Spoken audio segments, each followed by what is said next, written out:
How's your reading going, by the way? It's good. I'm in my Dostoevsky place. How do you say it? I've only ever heard it, or I've only ever seen it written. Is it Dostoevsky? Dostoevsky. Dostoevsky. A lot of people say Dostoevsky, but there's not always a Y. Sometimes it's Dostoevsky. Dostoevsky is how I don't know. I like him though. I'm in the place where I'm digging the Russian guys. I got really into Chekhov a few years ago and was going through a lot of the short stories and just I don't know. There's something about the tone of these Russian writers that I think about it sometimes. It's like that pen is the last fucking bit of warmth in the world that they have, and you can kind of feel that. It's like they're in this barren. They're literally in Siberia sometimes. I mean, it's like I sent you that one because it's the best Russian novel to read in solitude. Yeah. And there are a lot of others that I thought about sending, but and I would argue that Notes from Underground is better in the winter. Okay. But there are a lot of other Russian like novellas that I almost sent that it kind of just needs to be winter. Yeah. To read them and really, really appreciate them. But Notes from Underground can be read kind of at any time of year, but it's just a little bit better when you're quarantined. So, because it is just like, it's the perfect, like a man alone. Yeah. You know? It's honestly the most bizarre narrator I think I've ever read too. He's wonderful. Yeah. He's just insane. I mean, he starts that first line, dude. I took a picture of that and sent that to somebody right away and ran in and showed my brother. Like, it's just to open a book with such conviction. Like, I'm a sick man. I'm a wretched man. Yeah. What the fuck's the middle part? Because then it ends with, I think my liver hurts. Yeah. And that just goes into the book. That's awesome. I just burst out laughing. Yeah. A lot of that book is like some of the stuff that we've been talking about is like that man's inner critic is going fucking nuts. Yeah. You know? He's been like pushed out of society for a reason. Yeah. And I think a lot of that reason is, I don't know, it's been a while since I've read the full manuscript, but like I think a lot of that reason is that his inner critic bars him from really appreciating what his former circles have to offer. Former social circles have to offer. It's kind of fascinating. I mean, I'm really digging it so far. I'm excited to read all of these. Really, it's gonna be cool. Have we actually said on mic what we're doing with these books? It's kind of cool. I was thinking about it today. I just sent your books out today. Okay. And it's kind of a neat, like somewhere between a book club and pen pal thing. Yeah. But it's kind of cool. It's perfect quarantine activity, I feel like. It is. Yeah. So Matthew and I are just mailing each other books back and forth. Yeah. We've both recently set up reading nooks for ourselves. Yeah. So we're a little bit better equipped with free time and especially physical space to read more. And I know I've been reading a lot more just in the past couple months. For a while there, I was not reading as often as I should be, but I need to keep this up after quarantine is over, which might be hard, but it's nice getting a package too. Yeah. There's something about getting a package because packages don't usually suck. Letters oftentimes, like when you get an envelope, usually that's going to be a bad thing, but a package, it's always good. No one sends you a package of something shitty. Yeah, I know. I've kind of developed a little bit of a shopping addiction for that reason. Yeah, man. Like throughout this pandemic, I don't buy anything that I don't actually think I need. Yeah. Except for books. Like I have too many books, but like we've been talking about, like libraries are a difficult thing right now. Yeah. So right now I feel like studying specific things, so I'm ordering books about them. But I've also just kind of been transitioning a lot of like household products. Like I'll buy a lot of reusable stuff, like mesh produce bags and like storage stuff, trying to cut down on single-use plastic, that kind of thing. And so like I'm buying a lot of practical stuff, but it really is for that dopamine rush of getting a package. Yeah, it's awesome. That's why free return policies are the shit too, dude, because you can just send it right back. keep the cycle going, man. Yeah. No, I feel like accomplished when I get a package. I feel like I did something. It's like I didn't do anything. I did not sell this product. I did not make this product. I did not come up with this idea. I spent money that is not coming in anymore on a product, but it still feels like I accomplished something.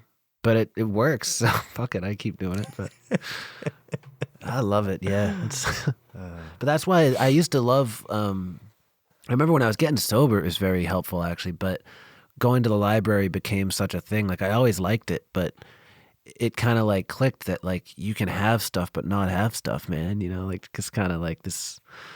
I don't know. It was like fucking stoner logic, but it totally worked. It was just, I love libraries. You can just walk through there and get that same fix from like picking up.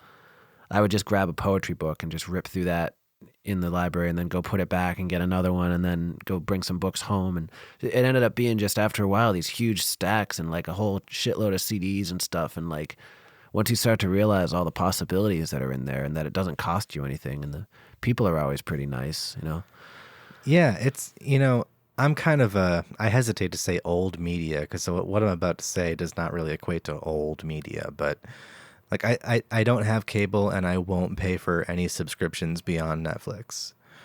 And this is why like going to the local library is so valuable. Like you go and just like look at whatever collections they have. And then you can order things online from them too and borrow things like interlibrary loan type stuff. And like, there's no reason to not see a good film that you want to see. Like, you can get it somehow. You can read any book that you want to read somehow. And like, it gives you a window in which you have to finish it, And it kind of keeps you reading at a pace that you should be reading. Whereas sometimes it takes me like a solid 5 months to read a book, just because I'll put it down and start another book, and then next thing I know, I got a dozen books that I'm in the middle of. Well, even the way that they punish you when you go over the deadline and stuff, like it clicked one time. I used to always think it was kind of funny, and I think there's a Jerry Seinfeld joke about that, how like the library is sort of like your poor pathetic friend, like come on man, give it back, like I'll fine you a dime, it's that kind of shit. But I was thinking about it and like how rare is that? Like that's such to have it. Like a government institution of all things, but to have any sort of societal institution that's actually just kind of friendly. Like they're not going to fuck your life up if you don't give this book back. Like if you miss a credit card payment, that goes to hell pretty quick. If you miss a payment at Planet Fitness, that goes to hell pretty quick. So those things are nice until they're not. But the library, it's like you can keep that book for a year and rack up like a $6 fine, and then half the time when you give it back, they erase the fine. So it's like, what's the hell's the point of the fine? So I love that though, because I realized like this is a nice thing in my life. Like this is actually kind of a friendly. I can just go and explore basically and feel young. It's nice. Well, like, and I'm on the mailing list for my town library, and what I've noticed, especially during the pandemic, is that the town library is like the only municipal institution that creates its own community within the larger community. Yeah. Like outside of a lot of towns will have like a community center, but the library really is like, we know you're all here for a myriad of things, but it's all in pursuit of edification, and it's all in pursuit of living an informed life or an entertained life or what have you. Yeah. And so like they just want to provide you with quality content and the reassurance that they'll be there for you. Yeah. When you're trying to learn or when you're trying to occupy yourself, So I've always felt very at home just in those environments. Yeah. And it's like that's the only other place where my identity makes sense. Like in a college or in a library. Yeah. No, they're so comforting. I don't know. And they just, even I remember when I was a kid, like going in there in the summer, just the notion that they wouldn't kick you out. It was the only place in town with air conditioning that wouldn't kick you out. And you can just walk around, and it's weird. It's like I went through, like I noticed a lot of my friends kind of did this. I went through, like when I was younger, it was just the coolest shit in the world going to the library, because you could get, like we always got the, they had all the Tintin books. under the counter that you like couldn't get unless you asked the librarian. So my brother and I would go up and like get those, and we'd blow through all the Tintin books, and it was like this mysterious thing. And just all stuff like that. This big stuffed gorilla named Coco. And we just, all those things, it was like a mystical place. And then we get older, and it's like, they had the teen room, which was like to entice you in. They had all the computers and shit up there. But it's like, we didn't give a rat's ass. And then when you're an adult, it's like it starts to circle back in some ways. And yeah, that's one of the things I miss the most, I think, during all of this lockdown stuff, is just not being able to go in there. Because it was always my, like, if I was broke, I'd be like, screw it. Like, I can at least go in here. Although one time it was like the most pathetic rock bottom. I don't even remember how it happened, but I had like 3 credit cards and my library card get declined on the same day. Oh, no. It was insane. I didn't even know. Like, it just declined my library card like you would decline a credit card. And I was just standing there, like, staring at it. Like, that can't even... How does that even happen? Hang on. Did you accidentally give them your credit card? No. No, it was like I had gone to, like, a gas station. That didn't work out. I'd gone to the bank. There was nothing in there. And then went to the library. I was like, at least I'll go do this. I'll go get some books, get some CDs. We'll sit down and make this work somehow. And then I went to ring them up, and I was like, you've got to be shitting me. And I had to just go up to the librarian and be like, look, you got to work with me on this somehow. And we got through it, but I don't know. I miss that a lot now, that there was a place, you know, and I'm going to lose my mind if that somehow goes away. Like, if that's one of those, because I feel like it's always on the chopping block, you know, like. Yeah, for sure. And I'll tell you what's going to be difficult for me this fall. It's not just going to be the Nick Drake weather, but like usually when fall comes on and it starts getting dark early and the town green is covered with leaves. Yeah. That's when I love spending my evenings in the library. Yeah. It's my favorite thing. And I'll go in, and what I do in the fall, among many other rituals that I have, is I get a bunch of documentaries about religious archaeology. Yeah. And just like sit down and watch Egypt stuff. And you know, I'll watch documentaries about like the great mystics of the past and stuff like that. And that's one of my favorite spaces to occupy in the fall. Yeah. And so like without the library, and especially without that sort of atmosphere that is created by the changing of the season outside on the town green, it's not going to be the same. But yeah, all those things will still exist, and like all those sensations outdoors will still exist. I just kind of have to adjust and adapt to the change. Well, that's why it's kind of cool that we're doing this like mail order thing, because it's like a piece of that. You know, it's not the same as walking into a big building full of everything, but it's still a connection to the world through knowledge, and that feeling of like, oh shit, this thing arrived, and like, let me read this, or let me check this out, and like that's still something. Yeah, and I guess we don't just have to send each other books either. Yeah. Yeah. We got to think of a way to make the packaging renewable, though. I know, yeah. Because I'll be honest, I sat down with the envelope, that like the mailer that you sent me, and was trying to like meticulously scratch the freaking labels off so that I could save $2. So that's where I'm at. But it didn't work very well. Well, next time, I just have a bunch of bubble mailers at work, so I can like send you a few bubble mailers, or we can just do like a small cardboard box. Oh, that's true. And send that back and forth, you know. That'd be kind of fun. We could like make the box. We could each add something to the box each time. Make it real crafty.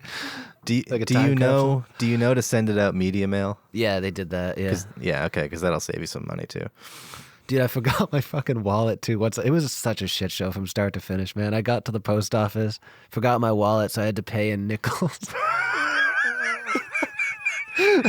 I went up to the guy and I was like, I'm so sorry, man. And he's like, why? And I was like, you're about to find out.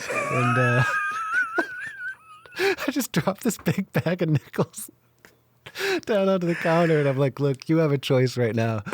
I can either pay for this thing in nickels entirely right here, or You can kind of take this thing on good faith.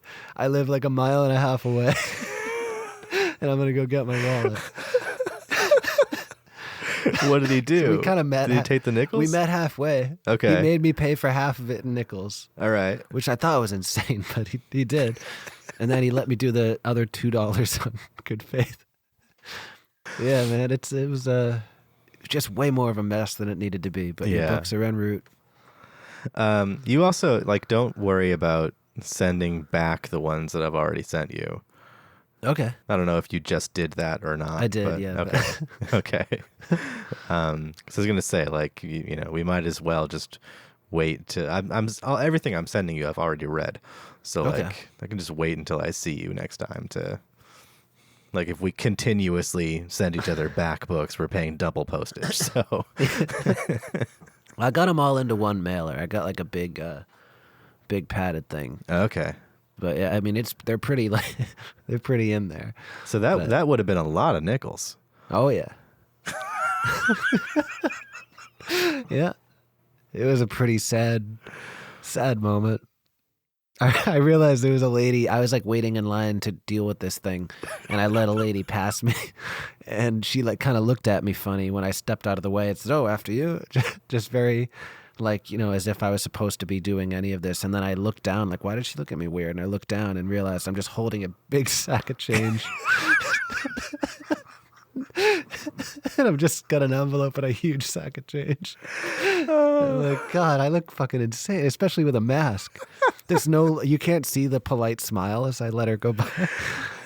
You just see a crazy-eyed person who just had 9 cups of coffee, has a big sack of nickels and an envelope full of books. Oh yeah, dude. Oh God. Who keeps running out to his car and coming back in. It was a good day, dude. I love the pandemic.